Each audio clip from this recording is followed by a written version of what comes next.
صل على سيدنا محمد وعلى آله وصحبه وسلم تسليما كثيرا إلى يوم الدين. اللهم اشرح لي صدري ويسر لي أمري واحلل عقدة من لساني يفقهوا قولي آمين. Hello and welcome. In this video, inshallah, I'd like to explain a little bit about one of an important principle of Tariqa Karkariya, which is the Muraqqaa, or patched garment, this kind of clothing, why we wear like this.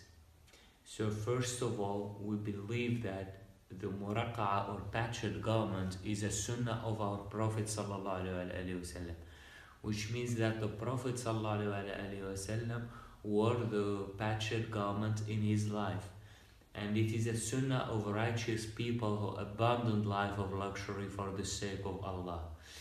Abu Burda bin Musa al-Ash'ari, he was a companion.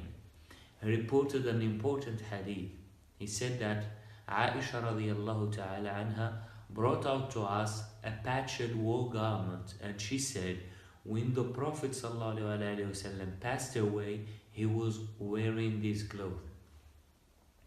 This is a sound hadith, this is a sahih hadith related by both Imam Muslim and Imam Bukhari, and it mentioned obviously that the Prophet ﷺ wore the Muraqqaa in his life. So it's not something invented or made up by Tariqa Karkariya, no. Many of Salaf wore the Muraqqaa, like Uwais al-Qarni radiyallahu ta'ala anhu, who used to collect rags from roads and garbage and stitched them together and made his clothes with them.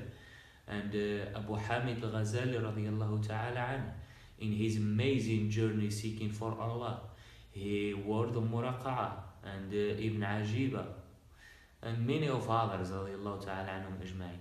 And the reason why we wear the Muraqqaa, or the benefits that comes from wearing the Muraqqaa, is about to purify the heart from any kind of desires and to elevate the self, the nafs, to reach the peaceful nafs. Because as you know, there are three types of nafs. The commanding self, which commanding us to do wrong deeds. The commanding self is the nafs al-ammara. It is the one that commanding us to do wrong deeds and driving us to be slaves to our lower desires, like love of wealth, of stature, beautiful clothes, luxury, etc. And the second one, the second type, is the reproachful self. It's the nafs al-lawama. It's the one which is beginning to recognize a type of moral imperative, still doing wrong deeds, but it shows a kind of regret and blames itself. And the third one, and the highest one, is the peaceful nafs. It's the nafs al-mutma'inna. It's the self that submitted completely its being to God. It's no longer in this state of I should do that, or I ought to do that, or it realizes the right thing and does it by nature, not by compulsion or obligation.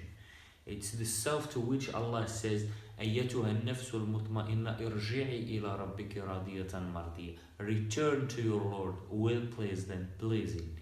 So in order to return to the presence of Allah subhanahu wa ta'ala, Murid first has to remove this commanding self that veils him of his Lord, because people of Allah say there is no distance between you and your Lord but your nafs. Once you remove it, you find Allah before you. And the Prophet ﷺ in a hadith said that Iman, the faith, has over 70 branches or over 60 branches, the uppermost of which is saying La ilaha illallah, and the least of which is a removal of harmful things from the road.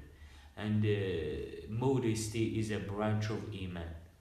So what is more harmful for the murid than the ego, than the self that is inside himself, which must be removed away from the path of Allah subhanahu wa ta'ala? It's the most dangerous enemy of the murid, of the disciple.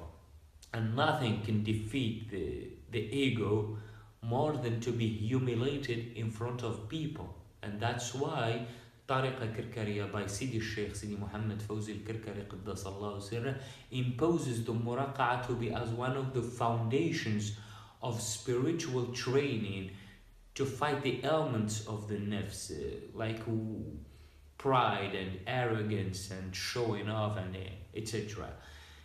So Allah subhanahu wa ta'ala, He says that, O children of Adam, we have bestowed upon you clothing to conceal your private parts and as adornment, but clothing of righteousness, that is best.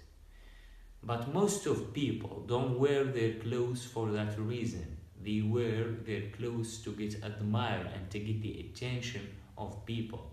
Sometimes they need or they have to dress up some kind of uncomfortable, weird dresses just because it's on fashion, and they stand in front of a mirror just to see if people will love them in that suit or not. That's what they care about. So they wear their clothes to get praise and for the sake of people, not for the sake of Allah subhanahu wa ta'ala.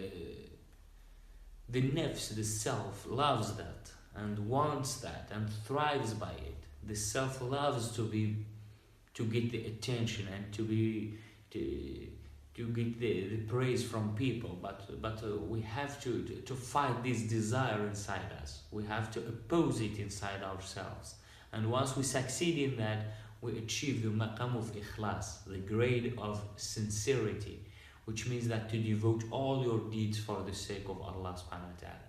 And that's why Tariqa Karkariya and name it the Muraqqaa, the patched garment, as libas taqwa, as the piety clothing, because the murid don't wear the Muraqqaa to look beautiful or to be on fashion. Of course not. He wears the Muraqqaa for the sake of Allah, for the pleasure of Allah subhanahu wa ta'ala. That's all. Rasulullah sallallahu alaihi wasallam once came to a group of Sahaba, a group of companions, and they were mentioning something, and he said, what are you talking about? They said, a Dajjal. And he said, can I tell you what frightens me more for my ummah than the Dajjal himself? And he said that they work for others than the sake of Allah. So to do things to get praise from people, not from Allah subhanahu wa ta'ala, that's more dangerous than the Dajjal himself.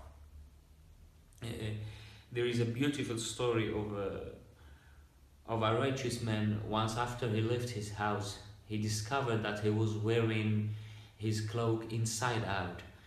So he refused to turn it over. He said, I wear it like that for Allah subhanahu wa ta'ala. I'm not going to change it or to turn it over for the sake of people. So he spent the whole day wearing his cloak like that. That's what the ikhlas means, what the sincerity means, and what every murid should look for. The second reason why the murid of Tariqa Karkariya wears the Muraqqaa is to repel and crush the arrogance and pride inside himself. And the best medicine to heal from this serious spiritual ailments is to act the opposite of the nafs, is to humble the self. And Muraqqaa, of course, wearing the patched garment, is a great way to humble the self, because it's embarrassing. It's embarrassing for the self. The Imam Junaid radiallahu ta'ala said that before learning about God, you have to empty your heart of arrogance, and the arrogance comes from wealth, comes from stature, from beauty, from love of leadership. I want to be the one in charge. I want to be the one ahead. It's about wanting a position in the eyes of others. And the Prophet ﷺ said that love of wealth and love of position amongst people is more dangerous to the religion for an individual than two hungry wolves in the midst of sheep. So it's something very dangerous and very serious. And the Muraqqaa, the patched garment, eliminates all the sources of arrogance. Because when the murid wears the muraqqaa, people don't admire him.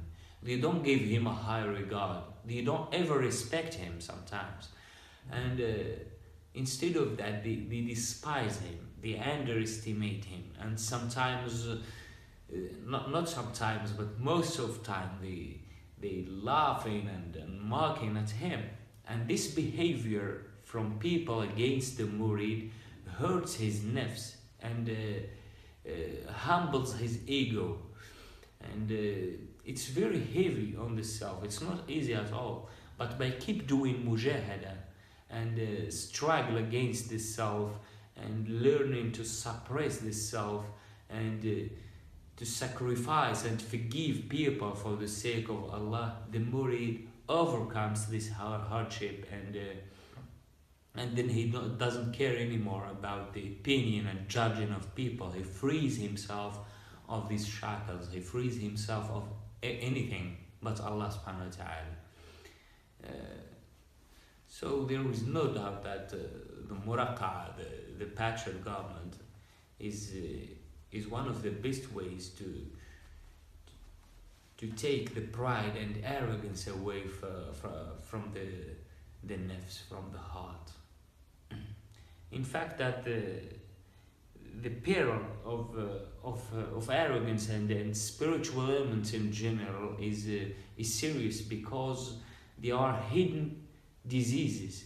People aren't aware they have some kind of diseases, for example, until they do certain analysis. And the spiritual elements are very much like that. People don't know whether they are arrogant or not unless they put themselves under the test, under the examination. Which means that they have to experience the feeling of being poor, the feeling of being repelled, of being underestimated, so as to know if they are arrogant or not. And when they discover the reality of themselves, then they have to struggle against it, not to defend on it, as some people do. The Prophet ﷺ said that no one will enter paradise if they have 1 atom of arrogance in their heart. And atoms of arrogance will prevent us from entering the paradise. So it's something unfortunate. But it can be cured. All these diseases are curable by acting the opposite of the nafs. And wearing the muraqqaa, of course, is so against what the self would desire. Actually, the material life takes us far away from the path of Allah subhanahu wa ta'ala. By indulging in our passions and in our desires, we have to be aware of that.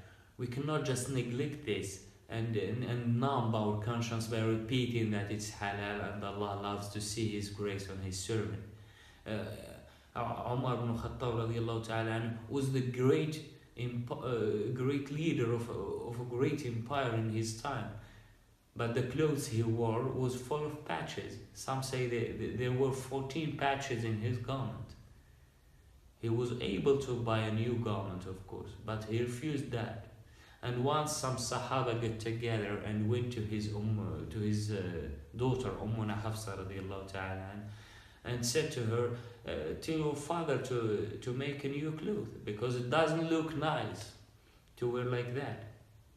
But don't tell him that we sent you.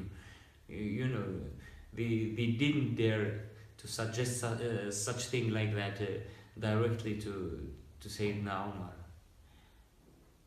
So Hafsa radiallahu ta'ala told that to her father, and Umar ibn Khattab radiallahu ta'ala got angry and told her, if you were not the wife of Rasulullah, I would tell you what I want to tell you. And then he asked her, tell me, what was the way of your husband? What was the way of Rasulullah sallallahu alaihi wasallam? And she kept quiet. She knew he knew the answer. And then he told her, you know why I don't wear anything other than this?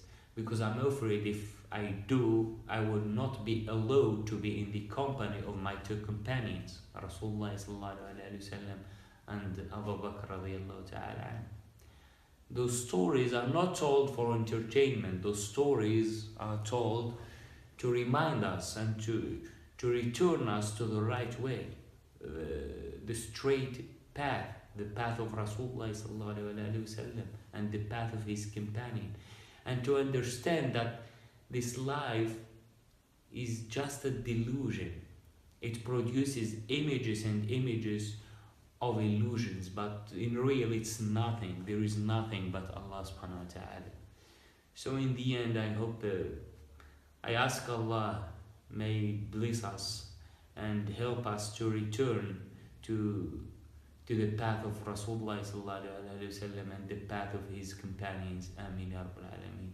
Wa subhana rabbika rabbil izzati amma yasifun wa salamun ala al mursalin.